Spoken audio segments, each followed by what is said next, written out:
Yan guys, good morning. Magandang araw sa ating lahat. Ayan, magluluto tayo ngayon ng binagoongang manok. Yan mga guys. Siyempre tayo ay mag-isa ng bawang. Ayan. Tapos ang ating luya.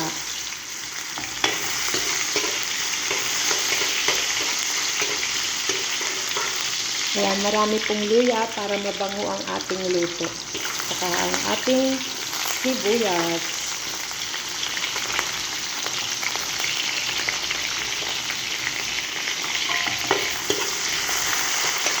Ayan guys. Para mabango ang ating gisa-gisa. Ang ating kamatis.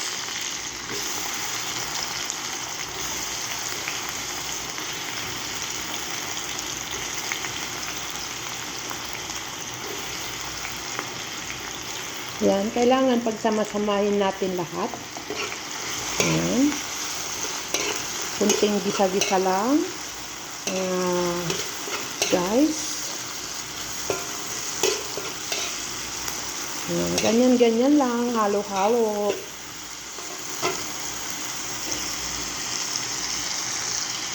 Tapos, pag nagisa na ang ating kamatis, ating ilalagay ang ating alamang. Ayan. Ito po yung ating alamang. Ayan. Pero igisa muna natin itong kamatis. Medyo gisa-gisa-gisa muna tayo. Ayan. Pag alam natin nagtutubig-tubig na ang ating kamatis, ay saka natin ilagay ang ating bagoong alamang. Ayan mga guys. Ang pagluto ni Ate Jaja ng Ate Shimar ng binagoongang manok. Ayan, nilagyan natin yan ng kunting sili para medyo maanghang-anghang ang ating binagoongan. Ayan.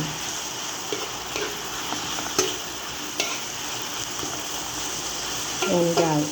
So, ayan, medyo gisa-gisa na yung ating kamatis. Lalagay naman natin ang ating alamang. Hindi ko na tinatansya-tansya na lang yan mga kaibigan. At marami yung manok. So, tansya-tansya lang. Ayan.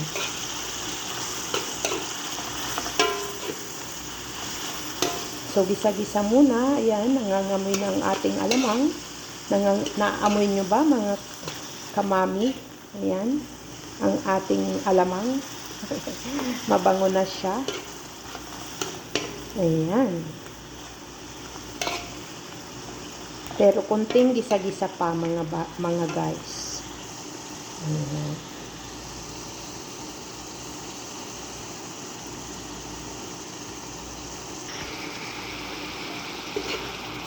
Ayan, gisa-gisa na ang ating kamatis.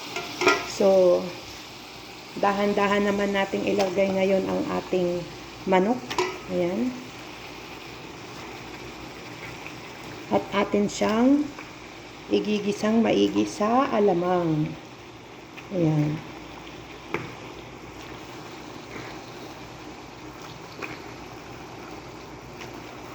Kung nakikita nyo guys, ay marami. Kasi bali 3 manok iyan. Kaya medyo marami ang ating lulutong binagoongang manok. Ayan. So, halo-halo natin siya. At pag nahalo na natin, ay atin siyang tatakpan para maluto siya sa sabaw ng kamatis at bagoong alamang. Ayan guys. So, hayaan muna natin dito na maluto, magisa sa sariling mantika. Ayan guys. So, ngayon naman ay atin siyang tatakpan. Ayan. Ayan, habang ginigisa natin yon mga guys, ay magbabalat tayo ng kalabasa. Ayan, ang ating kalabasa. Babalatan natin siya, nagamit natin ang ito. Ayan guys. So, babalatan ko siya. Ito guys, ang ating unang halo. Ayan. Haluin natin para maluto din yung nasa ibabaw. Ayan. Kung nakikita nyo guys, ay kusa siyang maluluto sa sarili niyang sabaw. Ayan, kasi yung kamatis, syempre pag nilagay at nilagay mo rin yung manok ay magkakatubig yan, lalo na kung gisang-gisa siya. Ayan. So, ipagpatuloy natin guys na lutuin sa sarili niyang sabaw. Tapos maya-maya ilalagay natin yung ating mga gulay. Ayan. Ayan guys. Ito yung ating pangalawang halo. Ayan. As in talagang nagkatubig na siya. At gisang-gisa na yung ating manok. Ayan mga guys. So ngayon naman, dahil alam natin gisado na ang ating manok, at alam natin na medyo lumambot na rin siya, kasi gisang-gisa na talaga siya mga guys. So, ilalagay naman natin ang ating kalabasa. Kasi ang kalabasa dito guys ay medyo matigas. Hindi tulad ng kalabasa natin sa Pilipinas na madali siyang madurog. Ayan guys, nilagay ko na ang kalabasa. At ilalagay ko rin ang magic ni Ate Jaja, Ate Shimar. Ang ating magic sarap. At ang ating asukal. Ayan, lagyan din natin siya ng kunting asukal guys. Kasi ang asukal ay panlaban sa alat. Ayan, kasi alam natin na medyo maalat ang alamang para mag-ano siya, equal ang kanilang lasa. Ayan. So, mayroon pa tayong ihahalo dyan mga guys para lalong masarap ang ating chicken binagoongan. Ayan. So, tatakpan uli natin siya guys hanggang maluto yung ating kalabasa. Ayan. Takpan uli natin siya. Ayan. Bikaboo. Ayan guys. Kung nakikita nyo po ay ang ating binagoongan ay luto na siya. Ayan, malapot na ang kanyang sabaw. Atin guys, ngayon guys, ay ating kukumpletuhin na ang ating, ito po yung ating sikreto para masarap siya. Ang ating gata. Ayan. So, nilagay na natin ang ating gata. Ayan. Ayan guys. At, ang lasa po nito ay eksakto na siya.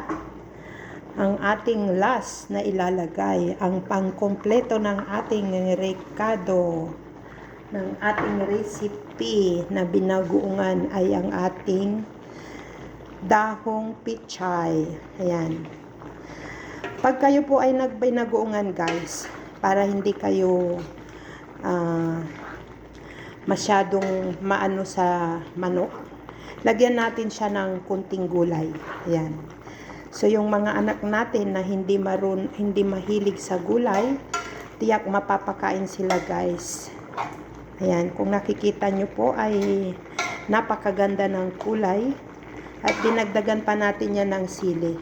Kasi medyo hindi maanghang ang ating binagoongan kasi may mga bata tayong pakakainin. Kaya hindi natin siya inanghangan. Ayan. So, ayan na guys.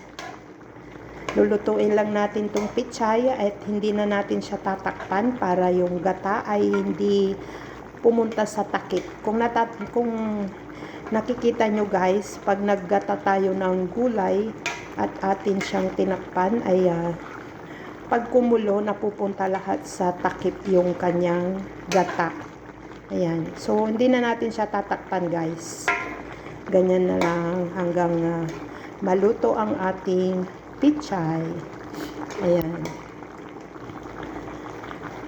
Sa mga mami na nahihirapang magluto sa araw-araw na ipapaulam sa kanilang mga pamilya, ayan, gayahin nyo to guys. Gayahin nyo to mga mami para ganahan ang inyong mga mahal sa buhay.